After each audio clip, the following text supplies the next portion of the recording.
I'm going to have fun at Bound for Glory. I'm going to have fun at Bound for Glory. Okay, after watching last week's Impact, I'm a little bit scared about Bound for Glory. I'm wondering what the hell they're going to do with this show. It was one more week of Impact Wrestling being not up to par. I don't think. I saw some people say that they like it. I saw a lot more people say that they hate it. I know a lot of people tuned in just for the ending, just to see Tito Ortiz come walking down the stage. Honestly, in my opinion, there's a very, very small little bit of good things that happen with Tito Ortiz being inside TNA. I guess from what I've read and what I've seen is that TNA is not going to be paying Tito Ortiz. He's going to be being paid mostly by Spike TV under his Bellator deal, and he's only really there to get over this pay-per-view that they're going to be running of Rampage Jackson against Tito Ortiz. Tito Ortiz might be doing some managing. Maybe he'll be a special guest referee like he was in 2005. With the feud between him and Jeff Jarrett, that didn't really work out, but they're going to try it again. They're mostly just trying to get this Rampage thing over. I was really under the impression that Rampage was going to be wrestling, and maybe he's not even going to be wrestling either. Maybe he's just out there to be a part of Main Event Mafia, a guy that looks real big and real bad and that you don't really want to mess with. I think the only way now, because I was always sort of thinking that Rampage and Angle would have some sort of a match at Bound for Glory. The only real way I really see that happening, which doesn't make a whole hell of a lot of sense, is if Angle was the turn on the Main Event Mafia, making a match between them, sort of aligning Kurt Angle with Tito Ortiz, and then you could do Angle versus Rampage Jackson, which then Rampage would have to win that match at Bound for Glory in order for him to look like he has a hell of a shot of a chance to beat Tito Ortiz at the Bellator pay-per-view.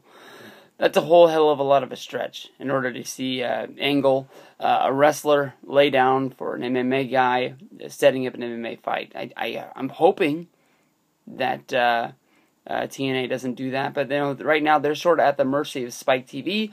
Whatever Spike TV wants to do, they're going to have to do, and if that's what they tell them to do, that's what they're going to have to do, and that's going to be a big loss. I think we all remember what happened. Everybody wanted Lesnar to beat the shit out of John Cena when he came over from UFC, but for some reason Vince wanted the wrestler to beat the MMA star, and Cena got his ass kicked for a half hour, but somehow pinned Brock Lesnar to win the match, which inflamed him more to beat the shit out of him some more. But all in all, Brock Lesnar coming over to WWE, I think that he has brought a whole hell of a lot of suspense when he's going to come out. It's always a big moment, but when you really look at what Brock did for WWE, it's not really that much. I don't really see a whole hell of a lot of people that fired up to see this Brock Lesnar versus CM Punk match at SummerSlam, even though more than likely it's going to be the main event. It's just sort of like a match. To me, there's the monster Brock Lesnar, and then there's CM Punk, and CM Punk's a hell of a wrestler, but he's also half the size of Lesnar, and Lesnar's probably going to kick the shit out of him. That's my opinion. But back to TNA. From there, they're hyping up the whole Chris Sabin as TNA champion. Him and Bully Ray are having a match. They put Chris Sabin up against the X Division champion. He fought Manic or Suicide, whatever his name is, and basically it reminded me a lot of when Goldberg won the WCW title. They didn't put him up against main event talent. They just kept him in the main the mid card. Sort of the same thing they did with Chris Sabin here. I'm really hoping that basically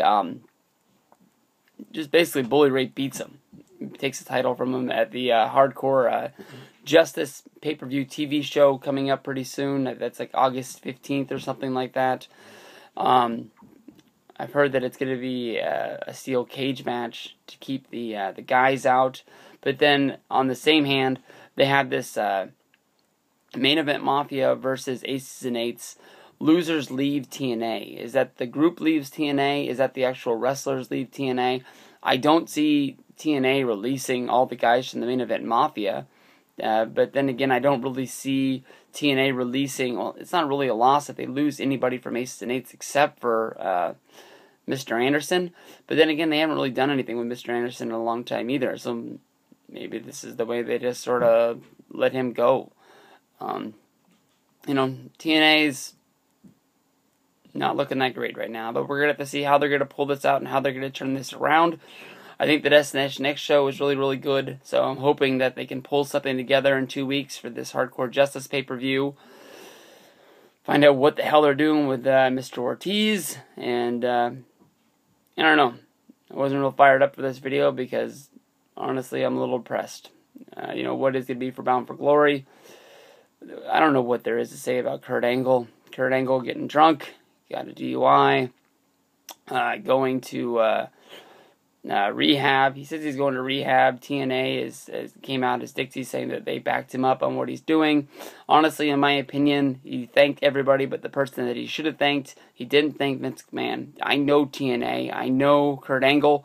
They're going to take advantage of this WWE deal where, their guys can go to rehab and they pick up the bill.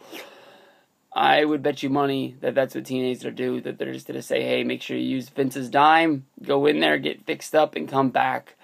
The other day I was listening to the Observer Radio. They had a mailbag question about Kurt Angle, and just Meltzer pretty much said that 2 years ago, Angle's TNA deal was coming up, and he called him up and said, hey, I want to come work for you guys. What's the chances of me coming back? And they didn't even return his phone call. They didn't lowball him. They didn't do anything. They just basically just made him know, we don't need you. We don't want you. You're not on our radar. You're nothing. And that just boggled my mind how one of the best wrestlers in the world has no place in WWE, even if it's just for one show, 3 shows along the year. I don't know. Angle's done a lot for TNA, but this is a real big blow for them. And I don't know. It sucks. Hopefully he can get himself back and fixed up and doesn't miss the closing of TNA, which will be coming soon, because TNA without Kurt Angle is a huge, huge loss. That's a huge hole in their roster. He is their guy. AJ Styles, who I thought this whole angle that he's running was supposed to be taking over the spot of being the guy for TNA, but the fans aren't really hip and they don't really like this guy. So we'll have to see where they're going. Death of TNA, sooner than later, I think.